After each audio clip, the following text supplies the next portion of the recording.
I became a wildlife photographer because of the beautiful landscapes and wildlife I saw while travelling through New Zealand and Australia over 20 years ago. The more I developed as a photographer, the more I understood it wasn't just about the beauty of our world, but also about the devastating truth of what we were doing to it. I never imagined that one of my most compelling photos would illustrate the changing climate and the risk of global temperature increases while on a tiny boat off the Scottish coast. We set out that day to look for basking sharks around the inner Hebrides. It started as a calm, sunny summer's day.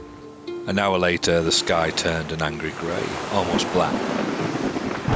A severe downpour swept towards us as the heavy clouds burst over the ocean. I had a few seconds to frame the shot before we had to rush for shelter. It started raining heavily. These were not the images I thought I would be capturing that day. Brief yet powerful moments like this remind me of why I'm a wildlife and conservation photographer. This storm reveals a deeper problem. The oceans and the water cycle play a critical part in our climate and weather.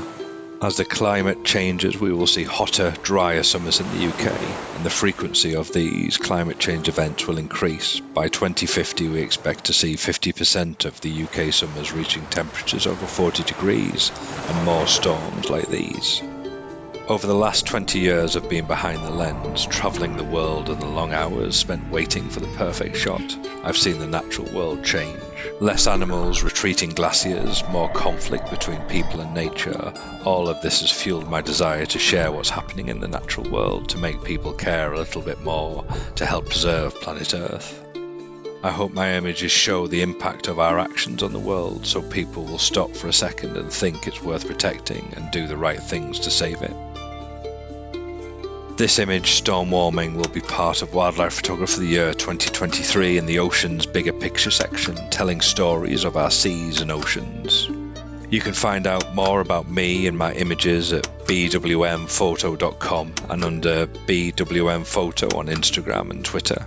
If you'd like to know more about my work and this image, please get in touch. Thank you.